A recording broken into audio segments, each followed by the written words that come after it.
തൊഴിലാളിക്ക് ഏത് തൊഴിലാളിന് കീഴിലും ജോലി ചെയ്യാൻ പറ്റുന്ന വിധം സ്പോൺസർഷിപ്പ് സംവിധാനം പൊളിച്ചെഴുതാൻ ഒരുങ്ങി ബഹ്റൈൻ. ഗൾഫിൽ ആദ്യമായി നടപ്പിലാക്കുന്ന ഫ്ലെക്സി പെർമിറ്റ് സംവിധാനം എല്ലാ മേഖലയിലേക്കും വ്യാപിപ്പിക്കുമെന്ന് അധികൃതർ അറിയിച്ചു.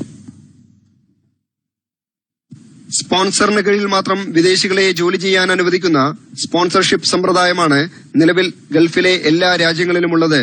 ഈ സമ്പ്രദായത്തിന് മാറ്റം വരുത്തി തൊഴിലാളികൾക്ക് സ്വയം സ്പോൺസറാകാൻ കഴിയുന്ന ഫ്ലെക്സി പെർമിറ്റ് സംവിധാനം ഈ മാസം 23 മുതൽ ബഹ്റൈനിൽ നടപ്പിലാവുകയാണ്.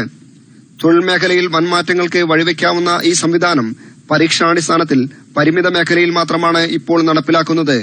പരീക്ഷണം വിജയിച്ചാൽ ഇത് എല്ലാ മേഖലകളിലേക്കും വ്യാപിപ്പിക്കുമെന്ന് LMRA CEO ഉസാമ അൽ-അബ്സി അമൃത ന്യൂസിനോട് പറഞ്ഞു.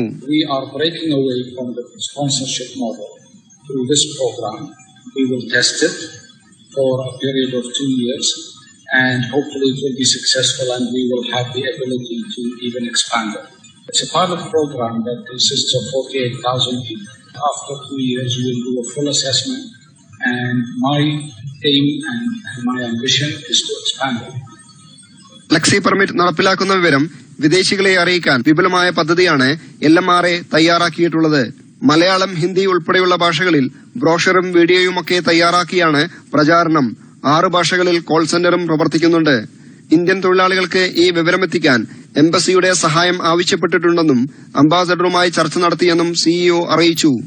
KT Naushad, Amrita News, Bahrain.